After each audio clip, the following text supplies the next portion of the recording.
Isang mapagpalang araw sa ating lahat. Ako ang inyong lingkod, Elijah Paul Jan Valdez. Welcome sa ating daily devotions. Ang ating verse for today ay nasa Lucas chapter 18 verse 14.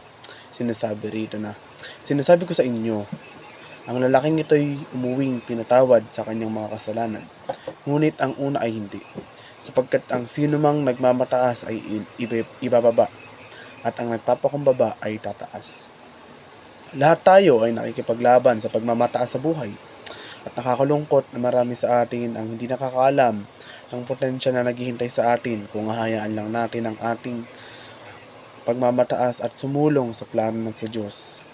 Sa katunayan, ang Biblia ay nagbibigay ng babala sa atin na ang Diyos ay napopoot sa kasalanan ng pagmamataas at dinidisiplina niya ang mapagmataas. Sinasabi ng Kawikaan chapter 8 verse 13, ang pagkatakot sa Panginoon ay ang pagkapuot sa kasamaan. Kinasusuklaman ko ang kapalaluan at pagmamataas, ang masamang pag-uugali at masamang pananalita.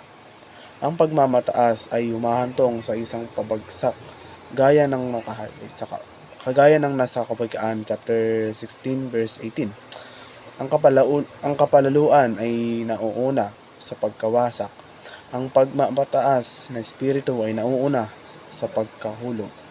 Huwag nating tignan ang ating sarili bilang matalino sa ating sariling mga mata. Ngunit maging mapagpakumbaba tayo at handang matuto mula sa Diyos at sa iba. Ang pagmamataas ay hindi lamang isang personal na kapintasan. Ito ay isang kasalanan na naghihiwalay sa atin sa Diyos. Ang James chapter 4 verse 6 ay nagpapaalala sa atin na ang Diyos ay sumasalungat sa mapagmataas, ngunit nagpapakita ng lingap sa mapagpakumbaba.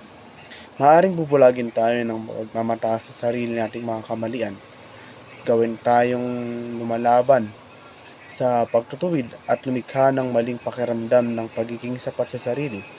Madalas itong umantong sa iba pang mga kasalanan tulad ng inggit, galit at hindi tapat, habang sinisikap nating mapanatili ang isang imahe ng higit na kagalingan. Kung mayroon man tayong mga dapat ipagpasalamat, ito ay ang katotohanan na kapag sinabihan ka ng Diyos na magsisi, binibigyan ka niya ng oras at biyaya para gawin ito. Gayunpaman, kung hindi mo gagawin, ay mayroong isang presyo na tinatawag ng mga bunga na kailangan mong bayaran. Ang salitang bunga ay tinutukoy sa isang resulta o epekto na ang Latin ay pinagmulan ay consequentia mula sa quenso, ay literal na nangangahulugan ng sumunod ng mabuti. Sa madaling salita, maaari kang gumawa ng anumang pagpipilian na gusto mo. Natandaan lamang na ang iyong pinili ay hindi kailanman nag-iisa. Ang mga kahihinatnan ay palaging nasa kumpanya nito. Sumusunod na lumalapit doon. At tandaan na ang kasalanan ay palaging isang pagpipilian at sa gusto mo o hindi.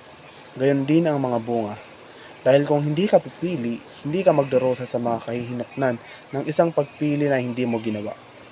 Alin ang dahilan kung bakit ang personal na pananagutan ng responsibilidad ay kailangang maging palaging mahalaga sa buhay at paglalakad at paggawa ng desisyon ng bawat tao?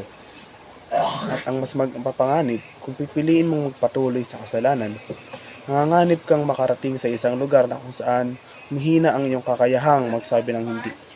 Nagiging alipin ka sa iyong pinili kahit na alam mo na ang mga kahihinatnan. Muli, ako ang inyong lingkod, Elijah Paul Jan Valdez. At dito na nagtatapos ang aking daily devotions.